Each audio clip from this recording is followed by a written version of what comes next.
Movie की शुरुआत कात्या से होती है जो अपने बॉयफ्रेंड मीगो के न्यू घर में चीजें सेट करते हुए काफी खुश थी। मीगो उसे अपने साथ शिफ्ट होने का कहता है। उसकी बात सुनकर कात्या कहती है कि तुम पूरी तरह पागल हो चुके हो। मेरी मॉम ने ये सुना तो उनको हार्ट अटैक आ जाएगा। मीगो कहता है कि हमें डेट करते हुए 4 साल हो गए हैं, हमें अब नेक्स्ट स्टेप ले लेना चाहिए। कात्या कहती है कि तुम ऐसे कह रहे हो जैसे तुम मेरी मॉम को जानते नहीं हो। नेक्स्ट सीन में हम कात्या की मॉम एला को देखते हैं जिससे उसकी मुलाजमा उठाती है क्योंकि एला की मॉम उसे कॉल कर रही थी। एला को काफी गुस्सा आता है कि सुबह 6 बजे कौन कॉल करता है। मॉम जो अभी लॉस एंजलिस से वापस आई थी वो एला को वहाँ के किस्से सुनाती है जिससे एला पूरी तरह पक जाती है। जो मॉम भी समझ आती है इससे वो फोन काट देती है। एला नाश्ते पर कात्या को इस बारे में बताती कि सुबह सुबह तुम्हारी नानी ने मेरा दिमाग खा लिया, जिस पर कात्या कहती है कि आपको अब तक आदत हो जानी चाहिए थी, उनको बातें करने के लिए किसी की जरूरत होती है। एला कहती है कि तुम इतना तंग क्यों आई हुई हो, क्या तुम्हारी फिर उस पोंगे से लड़ाई हुई है।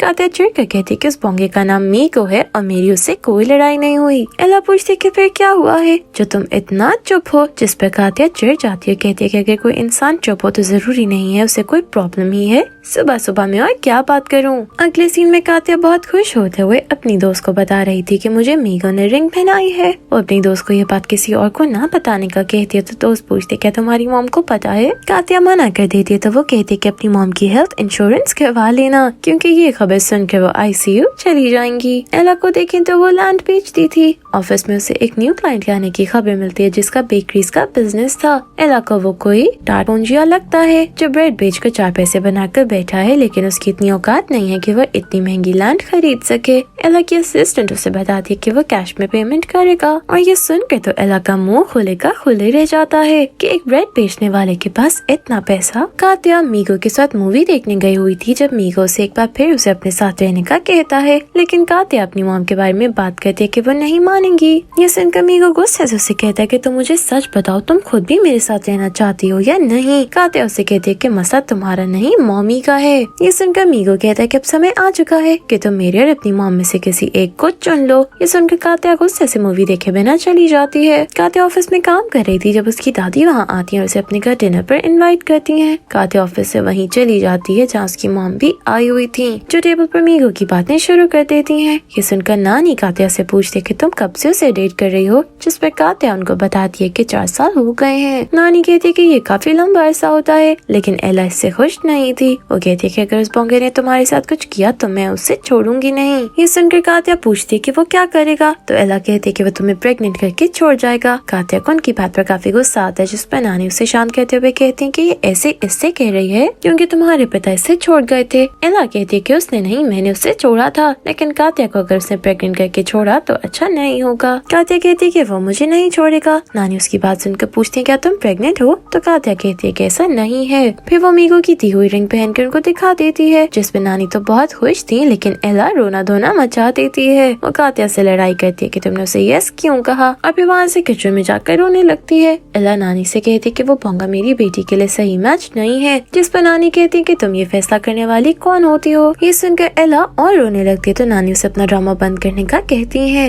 नानी एला को समझाती है कि उस लड़के के पास अच्छा करियर तो है, तुमने जिसे डेट किया उसके पास तो कुछ भी नहीं था और एंड पे वो तुम्हें छोड़ भी गया। एला उनको फिर याद दिलाती है कि मैंने उसे छोड़ा था। पता नहीं लोगों के लिए बात क्यों मैटर करती है कि मैंने छोड़ा, जिसने भी छोड़ा जब छोड़ दिया तो छोड़ दिया। कात्या किचन में आती है तो अपनी मॉम को रोना बंद करने का कहती है। वो कहती है कि मैं ऑलरेडी प्रॉब्लम में हूँ, इसलिए आप मुझे परेशान ना करें। ये सुनकर तो एला को कंफर्म हो जाता है कि कात्या प्रेग्नेंट है, जिस पर कात्या को भी गुस्सा आता है कि जबरदस्ती मुझसे मत मनवाएगी जब मैं प्रेग्नेंट नहीं हूँ। नानी कहते हैं कि ऐसा इसने किया था, तुम्हारे डैड के साथ भाग गई और प्रेग्नेंट होकर वापस आई। कात्या एला पर अगला बॉम्ब फोड़ती है कि मैं अब मीगो के घर मूव कर रही हूँ। ये सुनकर तो एला का बस नहीं चलता कि वो क्या ही कर डाले। वो उसे कहते कि तुम्हें शादी तक का वेट करना चाहिए, लेकिन नानी उसे पूरी तरह सपोर्ट करती है और एला रोने के अलावा कुछ नहीं कर पाती। अगले दिन एला कात्या रूम में जाती है तो कात्या उनसे कहती है कि मैं मीगो के घर शिफ्ट हो रही हूँ। ये सुनकर एला कहती है कि मैं तुम्हें उस पोंगे के साथ रहने की इजाजत नहीं दूंगी। कात्या उसे याद दिलाती है कि मैं 22 ईयर्स की हूँ, इससे मुझे किसी की इजाजत की जरूरत नहीं है। एला कहती है कि भले तुम 102 ईयर्स की हो जाओ, मैं फिर भी तुम्हें इजाजत नहीं दूंगी।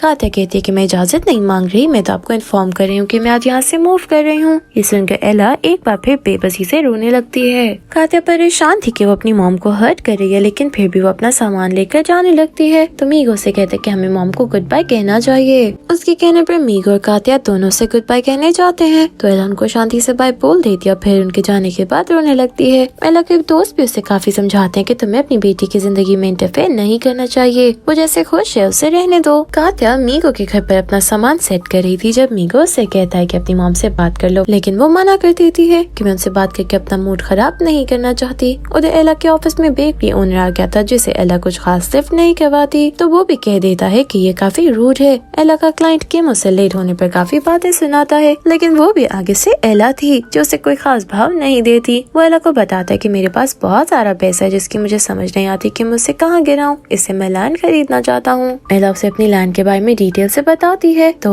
वो सारी लैंड खरीदने के लिए मान जाता है। एला का वर्कर से कैलकुलेट करके बताता है कि ये बहुत महंगा है, जिस पे एला को लग रहा था कि ये पेमेंट का सुनकर भाग जाएगा, लेकिन वो वाकई पैसे वाला बंदा था जो इतने पैसे कैश में देने के लिए तैयार था। कात्या से ऑफिस में उसकी नानी मिलने आती है जो उसके साथ चाय पीते हुए पूछती है क्या तुम खुश हो। तो कात्या कहती है कि मीगो अच्छा लड़का ना होता तो मैं उसके साथ नहीं रहती। नानी उसे पूछती है क्या तुमने अपने पिता को अपने इस फैसले का बताया। तो कात्या कहती है कि मैंने मॉम को भी बताने से पहले डैड को बता दिया था और उन्होंने कहा था जो तुम्हें ठीक लगे वैसे करो क्योंकि तुम्हारी ही जिंदगी है। नानी उसे कहती है कि तुम्हारी डैड बहुत अच्छे इंसान है और वो तुम्हारी मॉम से ब्रेकअप के बाद काफी खुश होगा। एला अपने स्टाफ के साथ किम को लैंड दिखाने जाती है तो वो वहाँ अपनी असिस्टेंट से कहकर एला का पर्सनल नंबर मांगता है। एला कहते हैं कि आप ऑफिस के नंबर पर कॉल कर सकते हैं, लेकिन किम को तो उसके पर्सनल नंबर पर उससे बात करनी थी। वो कहता है कि मेरी भी डिवोर्स हो चुकी है और तुम भी अपने पति से ब्रेकअप कर चुकी हो, इसलिए हम दोनों साथ हो सकते हैं। उसकी बात तो एला को इतनी बुरी नहीं लगती, लेकिन उसके इशारों पर एला को काफी गुस्सा आता है। अब अपनी असिस्टेंट से छाता मांगती है ताकि वो किम का मुंह तोड़ सके, लेकिन किम उसका क्लाइंट था, वो चाहकर भी ये नहीं कर सकती थी।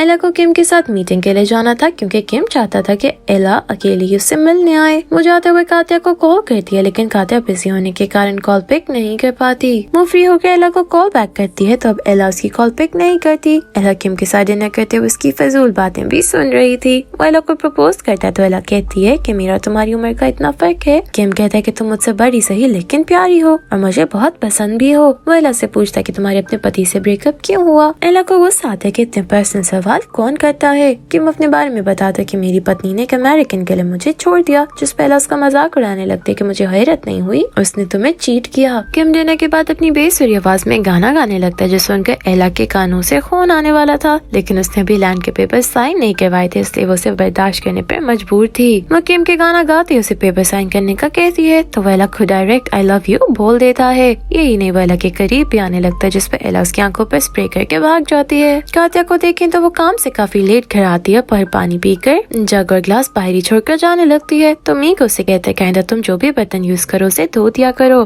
कात्या को ये बात काफी बुरी लगती है। उसे कहते कि तुम मुझसे बर्तन धुलवाने लाए हो, जिस पर मीको कहता है कि मैं खुद भी धो लेता हूँ, इसमें कोई बुराई नहीं है कि हम जो भी बर्तन इस्तेमाल करें उसे धोकर रख दें। कात्या को बुरा तो लगता है, लेकिन उसे कहती है कि ठीक है आइंदा मैं ख्याल रखूंगी। कि एला के ऑफिस फूल लेकर आता है, लेकिन एला को उस पर काफी गुस्सा था, इसलिए वो उसे अपनी ऑफिस से जाने का कहती है, जिस पर उसकी असिस्टेंट उसे बताती है कि किम ने पेपर साइन कर दिए हैं। ये सुनकर एला का गुस्सा झाग की तरह बैठ जाता है और वो खुश होते हुए किम से फूल ले लेती है। किम सारी लैंड खरीद लेता है, बाद में एला को अपने साथ डेट पर चलने का कहता है। पहले तो एला काफी नखरे करती है, लेकिन उसके बार बार कहने पर मान जाती है, क्योंकि अंदर से वो भी जाना चाहती थी। इस बारे में नानी को भी पता चल जाता है तो कात्या को भी बता देती है। कात्या तो ये सुनकर पूरी तरह शॉक थी। किम और एला डेट पे थे जब किम उससे कात्या के बारे में बात करता है। वो एला से कहता है कि तुम्हारी बेटी जो करना चाहती है उसे करने दो, वो बाहर जाएगी तो गलतियां करेगी तो ही सीखेगी, और तुम उसे कॉन्फिडेंस दोगी तो तुम्हारा और उसका रिश्ता मजबूत होगा। एला उसकी बातें सुनकर चुप हो जाती है और फिर किम डांस करता है तो एला भी उसके साथ डांस करती है। उसका किम के साथ काफी अच्छे समय बीतता था। वो इस बारे में अपनी दोस्त को बताती है और काफी खुश लग रही थी, तो उसकी दोस्त से कहती है कि तुम्हारे पास गोल्डन चांस है, क्योंकि हम तो पहले ही अब दवाइयों पर चल रहे हैं। किम एला के घर आता है और एला उसके साथ ऐसे बर्ताव कर रही थी जैसे वो दो टीनेजर लव बर्ड्स हों। वो दोनों ड्रिंक करने के बाद एला के ही बेडरूम में सो जाते हैं। अगले दिन एला ऑफिस जाती है तो उसके रंग ढंग ही बदले हुए थे, जो देखकर हर कोई शॉक था कि ये एकदम इतनी सुंदर कैसे हो गई। कात्या जिसे नानी ने सब बता दिया था वो ये सुनकर बहुत दुखी थी कि उसकी मॉम ऐसी हरकतें कैसे कर सकती हैं। नानी से ये सुनकर कि किम उनके घर सोया था, कात्या पर तो जैसे आसमान ही गिर जाता है। वह नानी से पूछती क्या किम मॉम के रूम में सोया, तो नानी कहती है और क्या तुम्हारे रूम में सोया था। नानी खुद तो एला को कुछ कह नहीं सकती थी, इसे साड़ी भरास कात्या के सामने निकालती है। कात्या अपने दोस्तों के सामने बताकर काफी दुखी होती है तो मीको और कात्या के दोस्तों से समझाते हैं कि उनको भी अपनी जिंदगी जीने का हक है, अगर वो खुश है तो तुम्हें भी खुश होना चाहिए। वो कहती है कि मॉम 50 साल की होने वाली है, जिस पर मीको कहता है कि प्यार की कोई उम्र नहीं होती। कात्या को भी ये सुनकर सिर्फ गुस्सा आ रहा था, इसलिए वो चली जाती है। कात्या अपनी मॉम की मेट को कॉल करके पूछती है क्या मॉम का फ्रेंड रात भी रुका था, तो वो बताती है कि वो रात दिन दोपहर यहीं पर था। ये सुनकर कात्या चुप कर घर जाती है तो अपनी मॉम को देखकर उसे और गुस्सा आने लगता है, क्योंकि वो चलते हुए भी डांस कर रही थी और पूरी तरह मस्ती में थी। वो रात में दादी के साथ जाती है तो वहाँ किम की कार खड़ी हुई थी। कात्या मुलाजिमा से पूछती है कि मॉम किधर है, तो वो बताती है कि वो किम के साथ अपने रूम में है। ये सुनकर कात्या गुस्से से रूम की तरफ जाती है तो नानी उसे शांत रहने का कहती है। नानी काफी प्रेम से दरवाजा नॉक कर रही थी, जो देखकर कात्या जोर से दरवाजा नॉक करती है। एला बाहर आती तो उसकी हालत काफी खराब थी। ये देखकर कात्या की क्या हालत होगी वो तो आप अंदाजा लगा ही सकते हैं। कात्या एला से कहती है कि हमें अकेले में आपसे कुछ बात करनी है। एला उनको जाने का कहकर खुद फिर किम के साथ रूम में बंद हो जाती है। अब बेचारी कात्या तो ये देखकर रोने ही लगती है। एला चेंज करके आती है तो कात्या पूछती है कि वो आदमी आपके रूम में क्यों सोता है। एला कहती है कि तुम भी तो अपने बॉयफ्रेंड के घर सोती हो, तो फिर इसमें क्या मसला है। कात्या कहती है कि हमारी सिचुएशन अलग है, मैं 22 ईयर्स की हूँ और वो 23 का। ये सुनकर एला कहती है कि औरत की खुशी की कोई एक्सपायरी डेट नहीं होती। तभी वहाँ किम भी आ जाता है, जो कात्या से कहता है कि अच्छे से पढ़ाई करो और नानी से कहता है कि टाइम से विटामिन ले लिया करें और हाइपरटेंशन से बचने के लिए पानी का ज्यादा इस्तेमाल करें। ये सुनकर तो कात्या और मॉम को और भी अफसोस होता है कि एला ने क्या नमूना चुना है। कात्या एला से पूछती है कि आप उस इंसान के साथ कैसे खुश हैं। एला कहती है कि बिल्कुल वैसे ही जैसे तुम उस बोंगे के साथ खुश हो। वो लोग उसे और समझाना चाहती थी, लेकिन एला उनको अपने घर से जाने का कहकर अपने रूम में बंद हो जाती है। कात्या किम के बारे में सर्च करती है तो उसे पता चलता है कि वो एक बड़ा बिजनेसमैन है जो काफी अमीर भी है। नानी उससे मिलकर उसे बताती है कि तुम्हारी मॉम अपने बॉयफ्रेंड के साथ बीच पर गई है। एला कहती है कि मॉम को बीच पसंद नहीं था, तो अब क्या हुआ। कात्या एला से इस बारे में पूछती है तो वो कहते हैं कि तुम्हें इससे गर्ज नहीं होनी चाहिए, मैं अपने बॉयफ्रेंड के साथ कहीं जाऊँ या उसके साथ घर में रहूँ। कात्या अपनी मॉम से लड़कर घर आती है तो मीको बर्तन धो रहा था। वो कात्या से कहते हैं कि तुम हर वक्त अपनी मॉम को परेशान करने के तरीके सोचती रहती हो और मुझसे बात तक नहीं करती। जब से वो लोग इकट्ठे रहने लगे थे उनकी बहुत कम बात हो पाती थी। कात्या उसे कहती है कि मेरी अपनी मॉम के साथ पहली लड़ाई तब हुई थी जब मैं तुम्हारे घर शिफ्ट हो रही थी। ये सुनकर मीको कहता है कि तुम्हारा मतलब है तुम्हारी मॉम को फ्लर्ट करना भी मेरी ही गलती है। वो कहता है कि मेरे साथ रहने का फैसला तुमने खुद लिया था, तो अब तुम इस पर पछता रही हो क्या। कात्या कहती है कि मैं पछता नहीं रही, लेकिन मैं अपनी मॉम की वजह से परेशान हूँ। मीको कहता है कि तुम सिर्फ अपनी मॉम से छुटकारा पाना चाहती थी, इससे तुम यहाँ शिफ्ट हुई। अब तुम उनके बॉयफ्रेंड को बर्दाश्त नहीं कर पा रही और मुझे इल्जाम दे रही हो। वो उसे कहता है कि अगर तुम अपनी मॉम के घर जाना चाहती हो तो मैं तुम्हें नहीं रोकूंगा। कात्या इस बारे में अपनी दोस्त से भी बात करती तो वो कहती है कोई तुम्हें चूज करने का नहीं कह रहा, मसला तुम खुद हो, इसलिए इस बात को समझो। कात्या मीको का घर छोड़कर नानी के पास चली जाती है। नानी उसे मीको के साथ लड़ने का कारण पूछती है तो वो कहती है कि मुझे विश्वास नहीं कि मेरा उसके साथ रहना उसके लिए मैटर भी करता है या नहीं। एला जो किम के साथ थी उसे नानी की कॉल आती है, जो उसे बताती है कि कात्या प्रॉब्लम में है और कात्या के परेशान होने का सुनकर तुरंत उसके पास पहुंच जाती है। कात्या उसकी गले लगकर रोने लगती है, दोनों की सारी लड़ाई खत्म हो जाती है। वो कात्या को घर ले आती है। नानी की भी किम के साथ सुलह हो गई थी और कात्या को भी अब उससे कोई मसला नहीं था। कात्या मीको को मीगो से मिस कर रहा था, लेकिन दोनों चाहकर भी एक दूसरे को कॉल मैसेज नहीं कर पाते। मीगो को मिस करती कात्या घर में ही रहती थी, ना किसी से मिलती थी ना ज्यादा बात करती थी। उसे देखकर एला और नानी काफी परेशान थी। नानी तो उसे डराने तक को ये कह देती है कि मेरी एक दोस्त की बेटी की तुम्हारी वाली हालत थी और वो इसी कारण स्ट्रेस्ड आउट होकर बीमार पड़ गई थी। नानी ने बस उसे देसी लोगों की तरह ये नहीं कहा था कि उसकी मौत हो गई, बाकी उन्होंने उसको डराने की हर तरह पूरी कोशिश की थी, फिर भी कात्या पर असर नहीं होता। एला कात्या को बताती है कि तुम्हारे अंकल किम ने पार्टी रखी है, तुम भी हमारे साथ चलो, लेकिन कात्या काम का बहाना बनाकर मना कर देती है। एला अपने दोस्तों के साथ बैठी थी जब मीको उसके पास आता है। अगले सीन में हम कात्या को कुकिंग करते देखते हैं, जहाँ नानी उसे अपने साथ एक पार्टी में चलने के लिए मना रही थी, वो मना कर रही थी। नानी उसे नाराज हो जाती है कि मैंने पहली बार तुम्हें अपने साथ चलने का कहा है, क्या तुम मेरी इतनी सी भी बात नहीं मानोगी। उनको इमोशनल देखकर कात्या को मानना ही पड़ता है। वो नानी के साथ काफी अच्छा तैयार होकर चली जाती है तो एला उसे कहती है कि तुमसे किसी ने मिलना है। वहाँ मीको को देखकर वो शॉक्ड हो जाती है और यही हमें पता चलता है कि मीको ने एला से बात करके उसे मना लिया है। मीको कात्या को प्रपोज करता है तो वो हैरत से एला को और उसे देख रही थी, जिस पर एला उसे हाँ कहने का कहती है। कात्या भी यही चाहती थी और अब एला को भी राजी देखकर वो हाँ कह देती है, जिस पे सब लोग बहुत खुश हो जाते हैं। मीको से रिंग पहनाकर दोनों हक करते हैं। सीन कुछ साल बाद पे जाता है, जहाँ हम कात्या के न्यू बॉर्न बेबी को देखते हैं, जिसके नाम के लिए कात्या, एला और नानी की लड़ाई हो रही थी। उनको लड़ते देखकर किम और मीको बेबसी से एक दूसरे को देखकर रह जाते हैं, क्योंकि कुछ भी हो इन तीनों की लड़ाई तो कभी खत्म होने वाली नहीं थी। यहीं पर हमारी मूवी खत्म हो जाती है। Thank you for watching.